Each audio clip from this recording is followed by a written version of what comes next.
यानी ऐ बंदो, जब तुम्हें कोई मुसीबत और परेशानी आए तो वो वैसे नहीं आती, बिइज़्निल्लाह, वो अल्लाह ताला के हुक्म से आती। माल के अंदर कमी आई, अल्लाह के हुक्म से। औलाद अल्लाह ने ले ली, अल्लाह रब्बुल इज्जत ने बीमारी दी, अल्लाह रब्बुल इज्जत ने कोई परेशानी दे दी, दुनियावी कोई मुसीबत आ गई, तो हुक्म किसका है? बिइज़्निल्लाह, अल्लाह के हुक्म से आती है। जो बंदा इस एक नुक्ते को समझ गया, समझे वो दुनिया के अंदर कामयाब हो गया। हम क्या कहते हैं? हालात बड़े नासाज हैं, कारोबार भी नहीं चलता, घर में बीमारियां हैं, मौलाना साहब दुआ करें अल्लाह बीमारियों को दूर करते। हम बार बार दुआएं भी करते हैं, रातों को उठ के दुआएं करते हैं। एक रिवायत में मैंने पढ़ा कि अल्लाह का नेक बंदा गिड़गिड़ा के दुआएं मांगते, आंखों से आंसू बहा के तहज्जुद के वक्त दुआएं मांगता है। फरिश्ते को हुक्म नहीं मिलता कि जाओ जो मांग रहे उसे अता कर दो। एक फाहिशा औरत रब की बारगाह में अर्ज करती है, बारी ताला ये चीज मुझे अता कर दे। फौरन हुक्म होता है, जाओ जो वो मांग रही है उसको दे दो।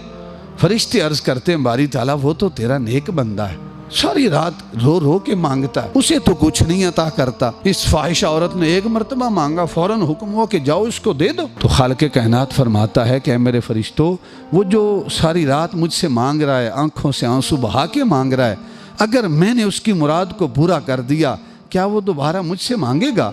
फरमाया बारी ताला, जब तूने उसको दे दिया फिर वो क्या सवाल करेगा तुझसे? फरमाया मैं इसलिए उसको नहीं देता कि उसका जो मांगना है ना, उसके जो आंसू बहाना है, वो मुझे बड़ा पसंद है। मेरा दिल करता है कि वो मुझसे मांगता ही रहे, और जिसको मैंने फौरन अता कर दिया है, अब उसके बाद वो दुआ नहीं करेगी, उसका मांगना मुझे अच्छा नहीं लगता, इसलिए मैंने कह दिया कि उसको दे दो ताकि वो बार बार मुझसे सवाल ही ना करे। दुआओं के हवाले से 3 रिवायात है। एक तो ये है कि अल्लाह फौरन कबूल कर लेता है, दूसरा ये है कि अल्लाह कबूल नहीं करता इसलिए कि वो चीज तुम्हारे हक में बेहतर नहीं होती। तुम कहते हो बारी ताला बीमारियों से शिफा अता फरमा, तुम्हें बीमारियों से छुटकारा नहीं मिलता, इसलिए कि अल्लाह बीमारियों के अंदर तुम्हें कोई मुकाम अता करता है। और ये भी अहादीस के अंदर है कि जब अल्लाह रब्बुल इज्जत बंदे को कोई मुकाम अता करना चाहता है, बंदे ने यहाँ तक जाना है, तो वो नेकियों के जरिए नहीं पहुंच पाता, नेकियां इस कदर नहीं है कि वहां तक पहुंच सके, तो अल्लाह परेशानियों में मुब्तला करता है, बीमारियां देता है, तो उसके गुनाह जो हैं बीमारियों से झड़ जाते हैं।